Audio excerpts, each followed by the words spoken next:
Numbers are thrown out all the time. Are they proof of some truth or just fluff that bluffs us? These statistics need some serious looking into. I'm Brendan Fernandez, and that's what I'll do.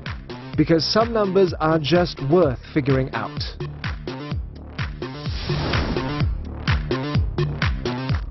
Singapore has one of the highest home ownership rates in the world.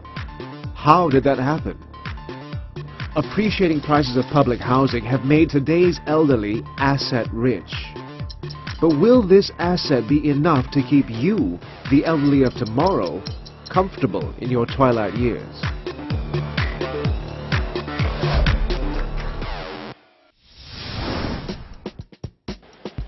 Home is where the heart is, so the saying goes.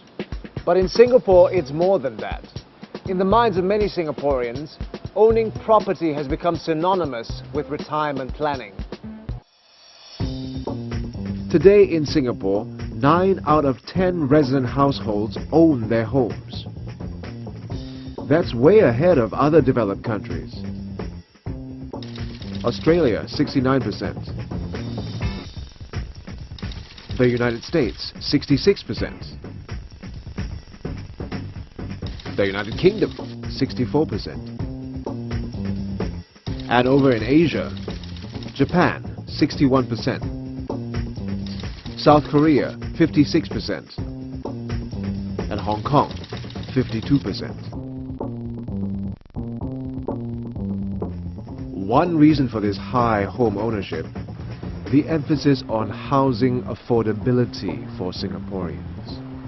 By allowing Singaporeans to dip into the Central Provident Fund, or CPF, to finance their housing purchases, the government has made owning a house a reality for Singaporeans. And Singaporeans, it seems, don't just see their flats as roofs above their heads. They also see them as security in their golden years. The HDB sample survey is conducted every 5 years.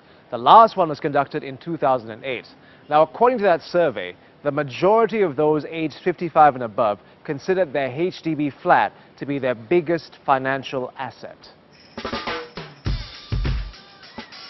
83.2% of those aged 65 and above regarded the HDB flat they lived in as their main asset. Only 48.7% felt the same way about their savings and fixed deposits. And only 28.6% considered the Central Provident Fund, or CPF, as their main asset. And when it came to the future elderly, those aged between 55 and 64, a higher proportion felt their flat was their biggest asset, 93.6% to be exact. Well, I think owning a home makes sense because it gives you security. You want a roof over your head. So owning a home makes sense. We've been very blessed in Singapore that we've had very good policy, macroeconomic policy, government policy. We've had healthy demand for housing, public housing, and a whole bunch of other factors, stability, a lot of things we take for granted that has caused housing prices to appreciate nicely. So why does opening your pockets to the property market seem like a good bet? On the vertical, the resale price index. This index tracks the overall price movement of the public housing resale market. On the horizontal, the years from 1994 to 2013. In the first quarter of 1994, it was at 69.7. In the second quarter of 2013, it was at 206.6. This means between 1994 and 2013, HDB resale flat prices went up by 196.4%. Let's say you bought a flat for 100,000 Singapore dollars in 1994. The market value of that same flat today would be 296,400 Singapore dollars. More than double what you paid for it. Sound good? And if you look at the last 6 years, 2007 to 2013, resale flat prices doubled. The prices kept going up despite the global financial crisis of 2008. There are a couple reasons for this, one of which is our population growth. Between 2007 and 2012, our total population grew by 6.6%. In that same time, the number of units available in the HDB market grew by just 4.3%. With foreigners, every year now we have to target about 25,000 new permanent residents, because some of the permanent residents would become Singaporeans, and some of the permanent residents themselves can afford to buy HDB. So there's still a lot of new Singaporeans, and when you promote foreigner to PR, and then from PR to Singaporean, they are usually adult size, meaning they need accommodation. So the immediate demand on housing is there because we are using immigration as a tool for supporting our economic growth. More demand, less supply, means higher prices. Economics 101.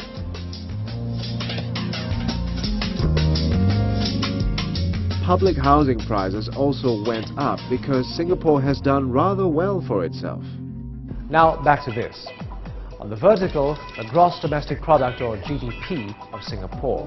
On the horizontal, the years from independence to 2012. So this is how our GDP has changed over the years. Except for a slight hiccup in the aftermath of the '97 Asian financial crisis, the trend has been upwards. With economic growth rates averaging about 7 to 8% in the past, capital gains from the sale of HDB flats in the resale market made these transactions attractive. If you had invested $100,000 in your flat in 1994, that flat would likely have doubled in value today. What if you had left it in a savings account? It would have gone up, but it certainly wouldn't have doubled. Aside from population and economic growth, it has also become easier to get a loan to buy the flat. Banks started pegging the housing loan interest rates to SIBOR in 2007. SIBOR, or the Singapore Interbank Offered Rate, is the interest rate that banks in Singapore use when they offer to lend money to each other. The SIBOR can be adjusted every 1, 2, 3, 6, 9 or 12 months, though most bank loans use the 1 or 3 month SIBOR. Let's see how the SIBOR has fared in the last 6 years. On the horizontal, the years since 2007. On the vertical, SIBOR interest rates. Now here are the 1 month and 3 month SIBOR rates for the last 5 years. The variable parts of the interest rate on your housing loan, the 1 month or 3 month SIBOR rates, are at lows of 0.31 and 0.37 respectively. So housing loans are not as treacherous or daunting as before. The fall in interest rates coincided with the rise in the resale price index. The appreciating prices and easy affordability have meant that even the lowest 1/5 of Singaporean households by income have, on average, about 200,000 Singapore dollars tucked away in their flat. That's cash that could come in handy in your golden years.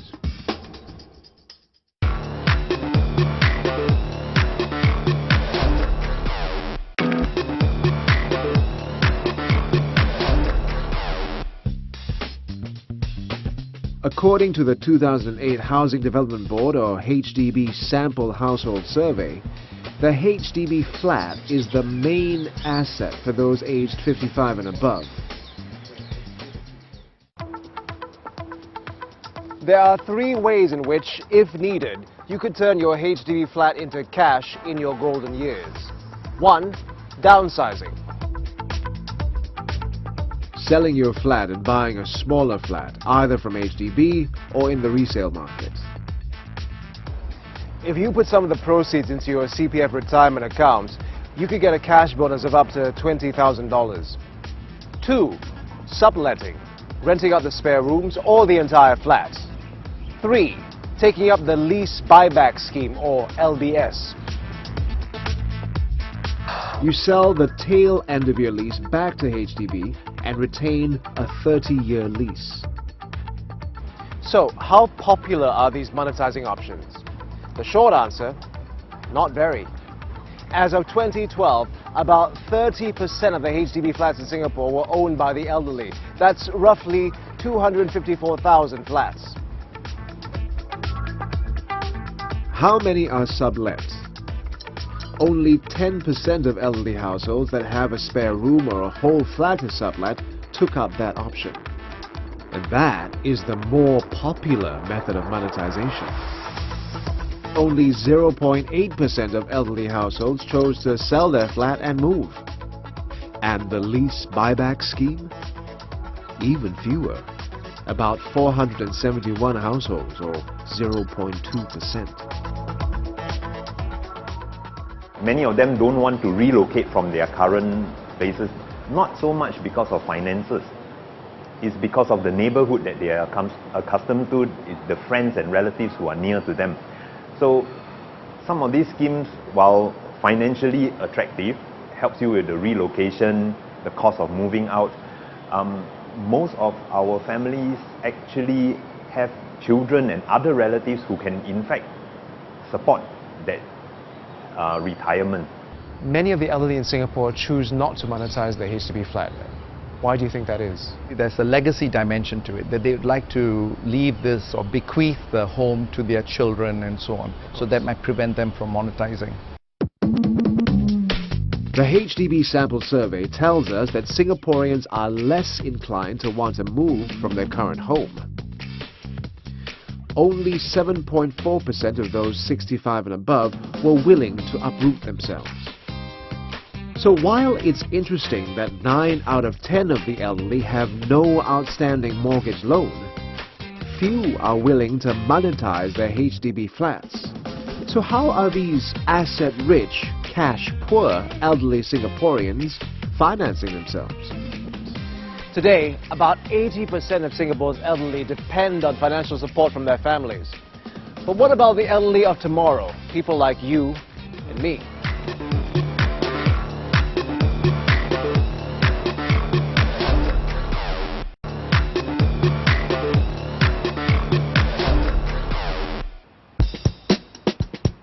We work hard for our money. How do we spend it? Every 5 years, Singapore's Department of Statistics answers that question with the Household Expenditure Survey. The latest data from 2007 to 2008 shows that housing takes up the bulk of our expenses. The survey includes data from both public and private housing. If I only had this $100 to pay these 9 bills every month, how would I divide up the cash? So this is how Singaporeans split up their money. $3 on clothing, $5 on healthcare, $16 on transport, $5 on communication, $9 on recreation and culture, $5 on education, $22 on food, $8 on miscellaneous items, and $27 on housing and related expenses, of which $23 is just on my mortgage. Housing and related expenses takes up more than a quarter of my monthly spending. Now, this number has grown over the years. 10 years ago, instead of $27 on housing and related expenses, that'd only be $19 here, or 18.8% of my monthly spending. 15 years ago, only $18, or 18.2% of my monthly expenditure. It's a global phenomenon. In America, people tend to have short memories and forget that we've had crises where housing prices in the 80s and so on tumbled in Boston, in New York, in all the big cities.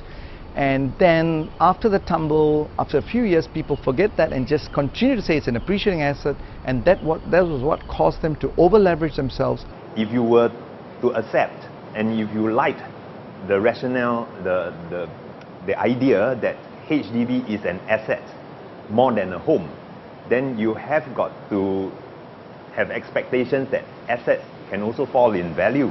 So don't expect assets to always be appreciating in value.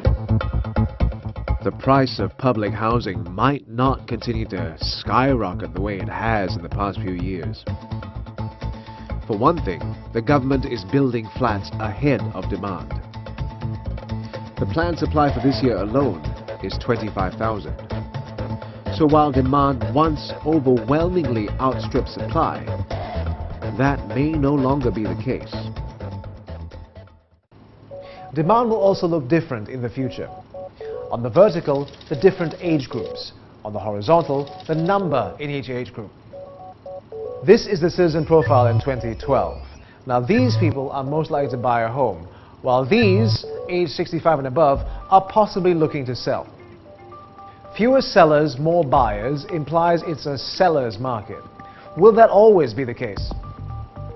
According to the Population White Paper's projection for 2050, this is what our population will look like, assuming current birth rates and no immigration from 2013 onwards. Singapore will have an inverted population pyramid, with more people in the older age groups than in the younger.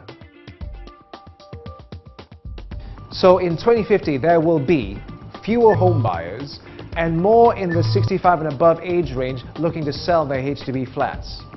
Greater supply, lesser demand means falling prices. Economics 101. But even if we could boost demand by preventing an inverted population pyramid, would home buyers in the future be able to afford a flat? If you want to buy a 4-room flat here in Ang Mo Kio today on the resale market, you would shell out about 488,000 Singapore dollars. Which means when you retire, say in 2030, should you want to sell your flat, you'd expect more than the $488,000 you paid for it today. That's a lot of money for the younger generation of tomorrow to have to come up with if they want to buy your flat. With the increase in supply of BTO flats and slowing economic growth, prices of resale flats are likely to stabilize. The Singapore government, on its part, has been fighting to contain prices and prevent a housing bubble since 2009 by implementing a series of cooling measures.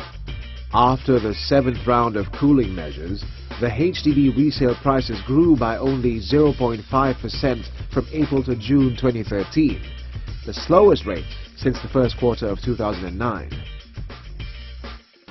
We are seeing that actually in the resale market there are many more properties today that are sold at zero cash over valuation, and there are clearly more examples that we can see now where HDB flats are transacted in the second-hand market with negative cash over valuation, meaning HDB sets a valuation of 400,000, you're willing to accept a $380,000 price. So if your HDB flat is a home first and foremost, and cannot be counted on to keep on appreciating, what can Singaporeans count on for their retirement? The Central Provident Fund, or CPF, provides a 4% interest on what you put in the special account, guaranteed, and about 2.5% for the ordinary account, again, guaranteed. But saving for our retirement by leaving our CPF untouched is a test of our patience, because most of us are not fond of delaying gratification. Now, to show you what we mean, we're going to replicate an experiment from 1960s by psychologist Walter Mischel. With some help from these guys. These kids, who are between 5 and 8 years old, will be given a choice. They can either have 1 candy bar now, or wait 15 minutes and get 2 candy bars. How many do you think will be able to hold out for the greater reward? 1 chocolate now. I want 1 chocolate now. I want to wait. Later. I want 2 chocolate. I want the chocolate now. I want to have one ice cream now because it's too hot. Out of 7 kids, 4 of them chose to take 1 candy bar immediately rather than wait for the promised 2 candy bars. So only 3 of them, just 43%, had the patience to wait for the greater reward. In terms of retirement financing, the house is the candy bar you can have now, compared with your CPF, which is the 2 candy bars you could have in the future.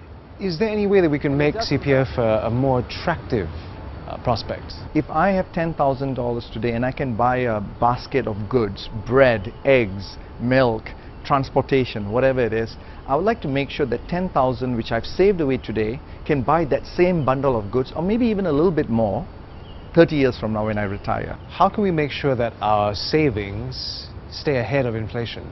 Yeah, actually most developed countries like America, UK and even Israel have what's called inflation-linked bonds issued by the government. What it does is it tells you in 30 years the payout you get is not just a simple cash flow. The coupon from the bond actually rises at the rate of inflation every year. So that's basically the way in which the bond works. In America it's called the TIPS, and we don't have such products in Singapore or in Malaysia and the neighboring countries. Compared to other countries' saving plans, our contribution to CPF at 36% is pretty high. But when we take the money out to buy a home, the proportion set aside for retirement falls to between 6 to 8%. And that might be a problem for tomorrow's elderly, as big families become a thing of the past. So it's not about whether you should or should not invest in housing. It's about why you're doing it. If it's about having a roof over your head and you're not bending over backwards to pay for it, it would seem to make sense. But if you think your flat will bring you huge profits in the future, you might want to reconsider.